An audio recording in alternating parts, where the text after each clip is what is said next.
ओम नमः शिवाय। ओम नमः शिवाय। दोस्तों, आप सभी का आपके अपने चैनल में एक बार फिर से बहुत स्वागत है। आपका बहुत आभार है। आप जो प्यार सपोर्ट आपके अपने चैनल को प्रदान कर रहे हैं, आपका दिल से बहुत धन्यवाद। बाबा भोलेनाथ आपको हमेशा अच्छा रखे, खुश रखे, हमारी बस यही दुआ है। बहुत जल्दी मैं अपना व्यक्तिगत नंबर आपके लिए जारी करने वाला हूँ। सीधे आप मुझसे बात कर पाएंगे। कोई फीस, कोई चार्जेस उसका नहीं होगा। आपको केवल अपना जन्म तारीख, जन्म समय, जन्म स्थान पता होना चाहिए। और अगर ये नहीं भी पता है तो आप अपनी प्रश्न कुंडली से अपने प्रश्नों के जवाब प्राप्त कर सकते हैं। लेकिन तब तक आपको चैनल को सब्सक्राइब करना है और कमेंट्स में ओम नमः शिवाय लिखना है। और जो भी आपका मन हो, वीडियो कैसा लगा ज़रूर हमें बता के जाएं कि वीडियो कैसा लगा। अक्सर मुझे ये कमेंट्स मिलते रहते हैं कि पंडित जी, हमें प्यार में धोखा हो गया और हम बहुत सच्चा प्यार करते थे और इस तरह की सिचुएशन हमारे जीवन में हो गई है, अब हम क्या करें।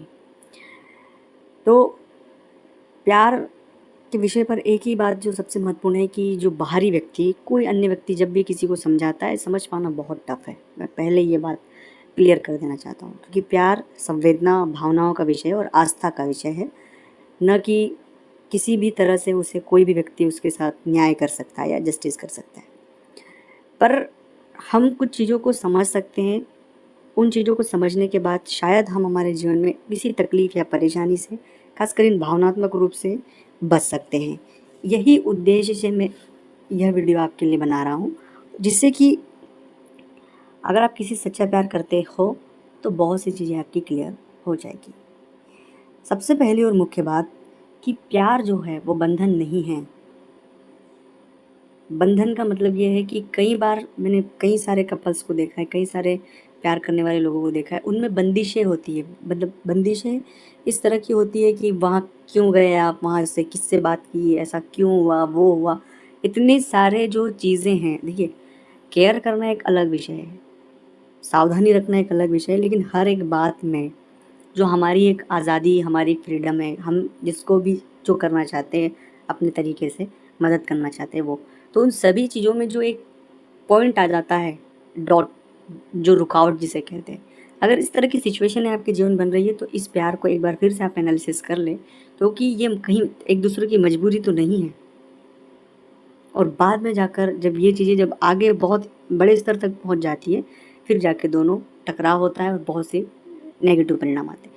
इसलिए कोई भी प्यार करें उसमें यह चीज़ ज़रूर याद रखें कि हम सुरक्षा, संरक्षण, ये सभी चीज़ों को तो महत्व दें ही सही, पर किसी भी व्यक्ति के जो भी प्यार कर रहे हैं उनकी जो फ्रीडम है उसे यथावत दोनों व्यक्तियों को बनाए रखना उसकी जिम्मेदारी है। बस यहाँ जहाँ पे टकराव हुआ वहाँ पर बहुत सी चीज़ें तकलीफ में आ जाएगी। दूसरी बात होती है गलतफ़हमियाँ। अगर आपको यकीन है तो बहुत अच्छी बात है, लेकिन गलतफ़हमियाँ जो हैं वो एक दूसरे में अ, कई सारी तकलीफ़ें डाल सकती हैं। इसलिए गलतफ़हमियाँ किसी भी व्यक्ति द्वारा, जब हम किसी से प्यार करते हैं तो जो भी बात हो आमने-सामने हो, उससे डायरेक्टली बात हो, दोनों बैठकर चीज़ों को समझकर सॉर्ट आउट किया जाए।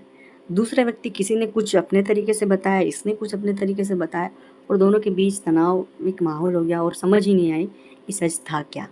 ये ऐसी सिचुएशनों को हमेशा इस तरह से हैंडल किया जाए। और ज़्यादातर परेशानी अगर हो रही है तो इसी तरह की सिचुएशनों से परेशानियाँ हो रही है। तीसरी और मुख्य बात होती है अ, प्यार के संदर्भ में कि चीज़ों को देख नहीं पाना। हम ऐसे कहते हैं कि लोग प्यार में अंधे हो जाते हैं। उसका ये मतलब नहीं कि अंधे हो जाते हैं, उसका मतलब ये है कि वो चीज़ों को सही तरीके से ऑब्ज़र्व नहीं। तो अपने प्यार में चीज़ों को ऑब्ज़र्व करना मत भूलिए। सब चीज़ों को सही तरीके से समझना ज़रूरी है। ओम नमः शिवाय।